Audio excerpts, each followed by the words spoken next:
नमस्कार, स्वागत है आपका न्यूज़ प्लस में। मैं हूँ आपके साथ में अभिराज। सड़क दुर्घटना जो होती है वो यातायात को कहीं ना कहीं प्रभावित करती है और सड़क दुर्घटना में मौतें जो होती हैं उनका आंकड़ा जो है बहुत ज़्यादा है। कोरोना काल से पहले की अगर बात की जाए तो सबसे ज़्यादा जो मौतें होती थी उनका आंकड़ा सड़क दुर्घटना से हुई मौतों का ही होता था। हमारे साथ में मौजूद है आज कानपुर के एसपी ट्रैफिक वसंत लाल जी। सर, बहुत बहुत स्वागत है आपका हमारे चैनल पे। धन्यवाद।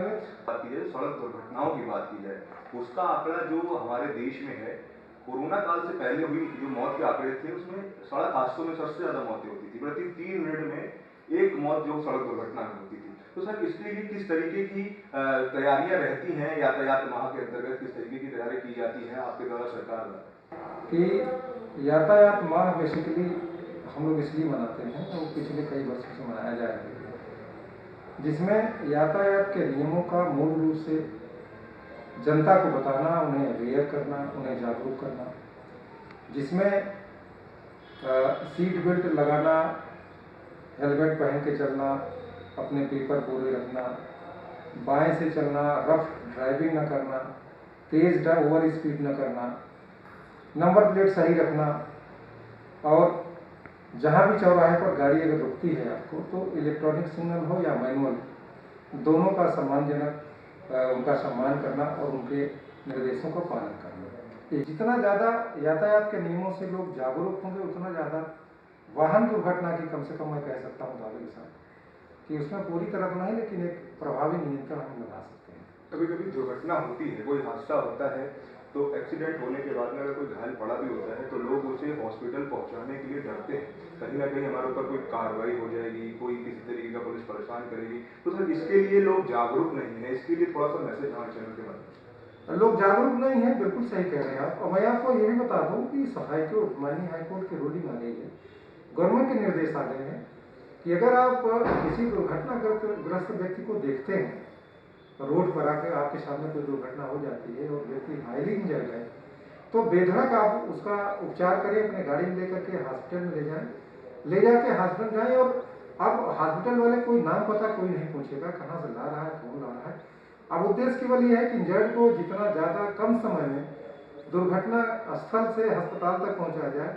वो मैं आपको बता दूं, ये इस पीरियड को हमारे यहाँ गोल्डन आवर कहा जाता है कि गोल्डन आवर जो इमरजेंसी केयर, इसमें हम पुलिस वालों से भी यही कहते हैं, हमारे जो पुलिस के लोग हैं वो ट्रैफिक के लोग भी पहुंचते हैं तो वो भी पहले यही काम करते हैं। और वहाँ के माध्यम से जनता से भी अपील करेंगे कि अगर रोड पर आपके सामने कोई एक्सीडेंट हो रहा है तो आप घायल को निश्चित होकर के अस्पताल पहुँचाएँ।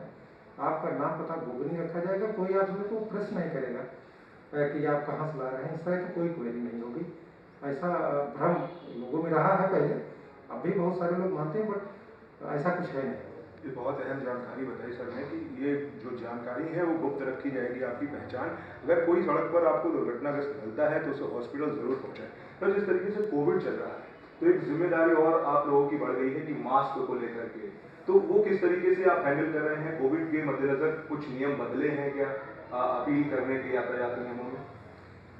बिल्कुल बदले हैं। मैं एसपी ट्रैफिक के साथ साथ कानपुर शहर में कोविड का नोडल ऑफिसर भी हूँ पुलिस की तरफ से।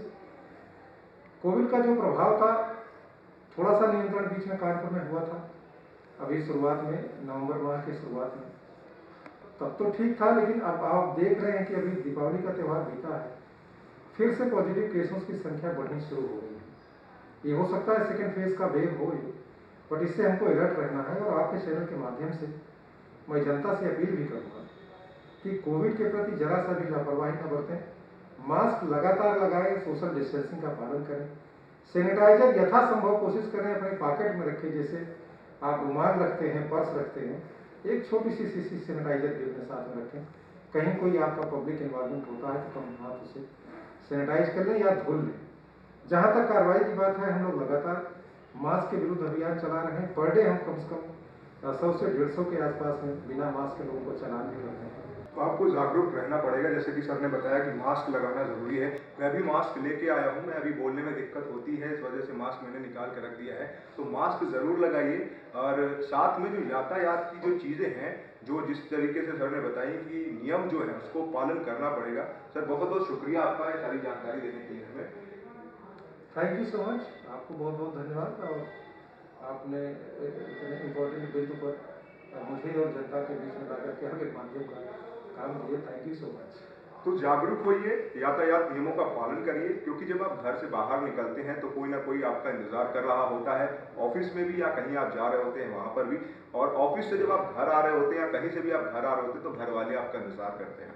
तो उनके चेहरे पर वो मुस्कुराहट बनी रहे, इसके लिए आपको यातायात के नियमों को पालन करते हुए आपको ड्राइव करना चाहिए, आपको अपनी गाड़ी चलाना चाहिए। इसी के साथ मुझे यानी अगर को दीजिए इजाजत, और आप देखते रहिए न्यूज़ प्लस। नमस्कार।